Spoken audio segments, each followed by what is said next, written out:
Good morning, students. Today we'll start at chapter number 2 of History, the establishment of company power.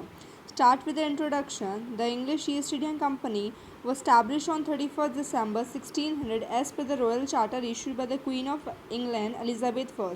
जो English east India company थी वो 31 दिसंबर 1600 में established हुई. The company had sent Captain Hawkins to the court of Mughal Empire. That company has sent to the Mughal Empire its captain Hawkins in the court of Jahangir in 1608 to secure the permission of establish a factory, means storehouse of goods as Surat. He wants to establish a factory. He wants to establish a storehouse of goods as Surat. That's why they go to the Jahangir courts and ask for this. Now, reforms of Warren Hastings. When Warren Hastings assumed the administration of Bengal in 1772, he found in utter chaos. जब Warren hoisting ने बंगाल का administration start करा 1772 में, he found that it was utter chaos, means very confusing in that administration. The financial position of the company become worse, बहुत बुरी थी, and the difficulties were intensified by famine, means there is a very scarcity of food. Therefore, Warren Hastings realized the immediate need for introducing reforms. Then Warren Hastings thinks that there should be reforms. There should be many reforms in the administration in that area. That's why he started reforming the area. The first is abolition of dual system. The East India Company decided to act as Diwan and to undertake the collection of revenue by its own agents. East India Company ने सोचा कि हम collections करेंगे revenue का. Hence the dual system introduced by Robert Clive was abolished. That's why the system of dual system was abolished, which was introduced by Robert Clive in earlier time. Second, revenue reforms. After the abolition of dual system, जब dual system खत्म हो गया, the responsibility of collecting the revenue fell in the shoulders of the company. Now the company have to collect this. For that purpose a board of revenue establish at Calcutta to supervise the collection of revenue. जिसके लिए एक board of revenue start किया गया, कैलकाटा में establish किया गया, and it was supervise by them for the collection of the revenue. Reorganisation of the judicial system. The judicial system of the time of Warren Hasting scandals was a storehouse of abuses. The nawab who was हितौटे, मतलब उस time पे जो भी थे chief administration of justice, misuse his power. They were misusing these powers. That's why Warren Hastings wants to reform the judicial system also. Trade regulation under the reforms. Warren Hastings abolished the system of dastaks, means free passes, which means the internal trade of the areas. He wants to reduce it. He wants to cancel it. He reduced the number of custom houses and enforced a uniform tariff of 2.5% of Indian and non-Indian goods. उसने tariff लगाना start कर दिया. Now the Regulating Act of 1773. The Regulating Act of 1773 opened a new chapter in the constitutional history of the company. Previously, the home government in England consisted of the court of directors and the court of proprietors. New reform दिया. He had made some changes. Earlier, it was court of directors and court of proprietors who were administrating it. Now the provisions of the act. Provisions क्या थे इस act के? The Regulation Act reformed the company's government at home and in India. The important provisions of act were: the first is the term of office of the members of the court of directors was extended from 1 to 4 years. Earlier the tenure, like in a presidential, like in a parliamentary system, there is a tenure of 5 years for a government. Okay. Now earlier it was 1 year for the court of directors. Now it become 4 years. A council of 4 members was appointed to assist the governor general. जो governor general को assist करेंगे. They appointed 4 members. Third point, the governor general council was made supreme power of the other presidencies, matters of war and peace. उन्होंने अलग councils बनाए. Now everything has a merit and demerits also. So this provision has also merits and demerits. The first is signification of the regulating act is that brought the affairs of the company under the control of the parliament. Now Parliament has all the control on the company, but the main defect of the company was that the governor general of the made powerless, because the council, which was given supreme power, often created deadlocks. Deadlocks is that situation in which the two parties cannot reach to an agreement, is known as deadlock. तो उनके लिए deadlock create कर दिया. That's why they faced problems in this act. Now expansionist policy of Warren Hasting. Warren Hastings ने एक और policy issue करी. Warren Hasting was known for his expansionist policy. His administration witness the Rohilla war, the first Anglo Maratha war and the second Anglo Mysore war. The first one is Rohilla war. Rohilkhand was a small kingdom situated in the between Oudh and Marathas. ये जो छोटा सा kingdom है रोहिलखंड, जो ओध और मराठास के बीच में है. इट्स रूलर वॉज हाफिज रहमत Ali Khan. Who is the ruler? Who was the ruler? Hafiz Rahmat Ali Khan. He concluded a defensive treaty in 772. They make a treaty. Treaty is like a alliance, समझौता होता है, with an amount of oath, fearing an attack by the Marathas.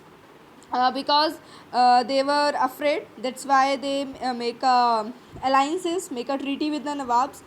But there was nothing happen, कोई attack हुआ ही नहीं. But after this, Nawabs demanding money. Money demand करने लगे. First Anglo Maratha war. The Marathas were largely remain disunited since the third battle of Panipat. वो बिल्कुल अलग अलग हो गए थे.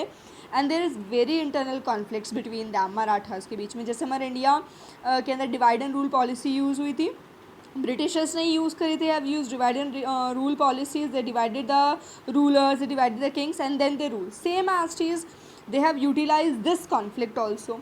मराठास के बीच में जो लड़ाई हो रही थी उसको भी उन्होंने यूटिलाइज करा. The second Anglo-Mysore War. The first Anglo-Mysore Wars took place in 1767 to 69. Hyder Ali emerged victorious against the British. जीत गया था. And at the end of the war, a defensive treaty, एक defensive treaty बनाई गई, concluded between Hyder Ali and the British. Now the Pitt's Indian Act 1784. The regulating act proved to be an unsatisfactory document as it failed in its objective. एक unsatisfactory document बन गया because इसके जो main objectives है it was fail. Main provisions क्या थे? A board of control consisting of 6 members was created. एक board बनाया गया, इसमें 6 मेंबर्स होते थे. They were appointed by the crown. Crown उन्हें अपॉइंट करते थे. The court of director was retain without any alteration its composition. मतलब कोई भी चेंजेस नहीं हुए. The impeachment of Warren Hasting. The Pitt's India Act of 1784 was a rude, shock, bitter disappointment for Warren Hastings. वो थोड़ा उसे disappointment हो गया था उन्हें. And the Prime Minister's speech censuring the policy of the government of Bengal was considered by Warren Hastings as a reflection on his personal character. जो उनकी speech थी, he considered about it deeply and he think about that. Okay. Now the next is Tipu Sultan and the Third Mysore War. The Treaty of Mangalore exhibited the military strength of Mysore, exposed English weakness and increased Tipu's strength. Tipu के strength को बढ़ाया गया था. जैसे उनके father जो थे वो भी इंग्लिश मेंस को हटाना चाहते थे, सेम एस्ट्रीज वो भी यही करना चाहते थे. जो मेन कॉजेज थे थर्ड मैसूर वार के वो ये थे. Tipu Sultan strengthened his position of making undertaking various internal reforms. उन्होंने अलग अलग रिफॉर्म्स करे. जैसे वारन हास्टिंग रिफॉर्म्स करते एडमिनिस्ट्रेशन के लिए. Same as Tipu Sultan was done many reforms for improving the area, improving their empire. Moreover, Tipu Sultan made attempts to seek the help of France and Turkey by sending envoys to those countries. उनकी help ली थी.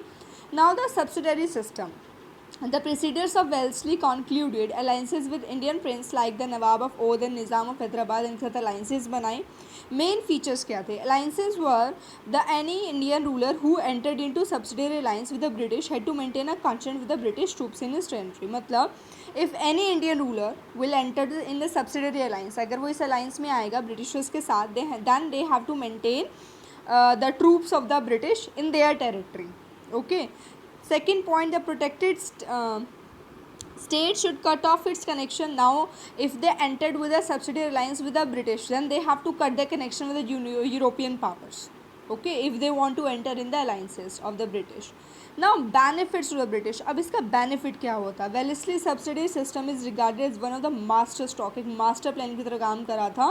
It increased the military strength. Of course, military strength increase होगी because all areas, because all rulers are coming to them and making alliances with it. That's why they are becoming strong.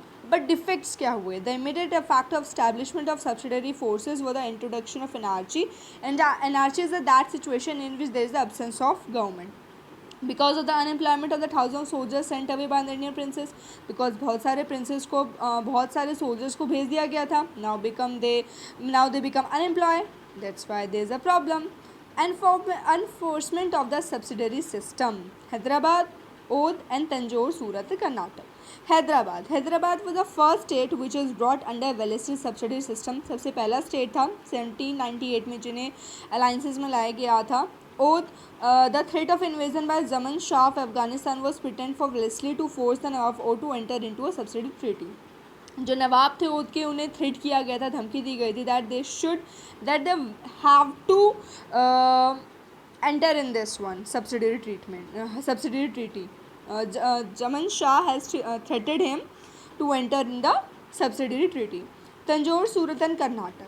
Wellesley assumed the administration of Tanjore, Surat and Karnataka by concluding treaties with the respective rulers. मतलब सबका जब देखा तो they have also enter in this system. Now policy of annexation. Annexation means seized, किसी चीज़ को आक्रमण करना, किसी पे अपना कब्जा करना.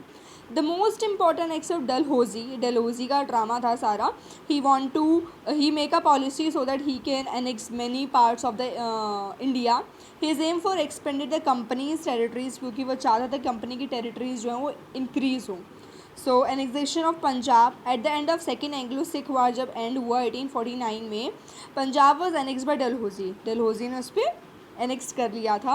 ही organise the administration of Punjab very efficiently, बहुत प्रॉपरली उसने करा. जो प्रोविंसेस जो एरिया थे उन्हें स्मॉल डिस्ट्रिक्ट्स में डिवाइड किया गया and districts were admin by the deputy commissioners. ना doctrine of lapse. Dalhousie also took advantage of every opportunity to acquire territory by peaceful means. The East India Company was rapidly become the predominant. Of course, जब सारे उसके alliance हो जाएंगे, Indian rulers are making alliances with them, then they will be strong. So according to this doctrine, any princely state under the direct or indirect control, चाहे वो direct में हो चाहे indirect control में हो East India Company के, should the ruler not produce a legal male hire with annexed by the company. कोई भी male hire नहीं होगा. Okay, this was not introduced by Lord Dalhousie, even though it was he documented it and used it widely to acquire territories for the British. जब उसे खुद territories चाहिए थी, then he introduced this system, then he used this system, doctrine of lapse. But when all people were using this to expand their territories, then he avoided, then he neglected this policy. Okay, now annexation of oath पे कैसे उन्होंने अपना कब्जा करा. The British relations with the state of Oath go back to the Treaty of Allahabad in 1765. Right from Warren Hastings and many governor generals advised the Nawab of Oath to improve the administration. जो governor general थे उन्होंने advise करा that you have to improve the administration to the Nawab of Oath. Now administrative reforms. The greatest work of Cornwallis also a person, was the purification of civil service by the employment of capable and honest public servants. जो सबसे अच्छा work किया गया था Cornwallis के through is that he employ the persons which are capable, which are honest public servants. He aimed at economy, उसने economy को देखा. Simplification, purity. He found that the servants of the company were underpaid. उसने देखा जो servants हैं उन्हें कम दिया जाता है, मतलब जो वर्क करते हैं, but they receive very high commissions और revenues, लेकिन revenues पे उन्हें थोड़ा ज़्यादा commission मिल जाता है. Now judicial reforms. In the work of judicial reorganization, Cornwallis secured the services of Sir William Jones, who was a judge and a great scholar. Civil and criminal courts were completely reorganized, मतलब सब कुछ बिल्कुल properly organize किया, because कुछ they were misusing their powers. At the top of judicial system, जो top पे होता है judicial system, the highest civil and criminal courts of appeal, namely सादर दीवानी अदालत और सादर निज़ामत अदालत, ये सारे अदालत थी, कोर्ट्स थी, जिसे कैलकाटा में इस्टेब्लिश किया गया, और दोनों ही गवर्नर जनरल और काउंसिल ने ही एडमिन करके प्रिसाइड की थी. इंडियन जजेस को और मुंसिफीज़ को अपॉइंट किया गया था जो बॉटम के जुडिशल सिस्टम होते हैं उनके लिए. Now the police reforms, because if they have to admin the country, then they have to make some reforms for the country. So after the judicial reform, there is a police reform. The effective implementation of judicial reforms require the reorganization of police administration. Police administration के लिए भी उन्हें reforms ready करे, and the district judge control the police. जो district judge है वो police को control करेंगे. Now other reforms. Cornwallis reformed the board of trade. Cornwallis ने जो बॉर्डर ट्रेडिंग सिस्टम को भी मैनेज किया, जो कमर्शियल इन्वेस्टमेंट होती है कंपनी की. With the head of Charles Grant he reacted numerous abuses, because बहुत सब कुछ खराब हो चुका था. All were destroyed, all corrupted, and fair treatment was given to weavers. जो वीवर्स होते थे, जो इंडियन वर्कर्स होते थे, उनके साथ फेयर ट्रीटमेंट किया. उनका जो रिम्यूनरेशन मतलब होता है, जो मनी पेड की जाती है वर्क के लिए, the person who were honest to their work, they have increase the money. Okay, so this is your chapter. Read the notes, listen to my audio and the video. Thank you very much.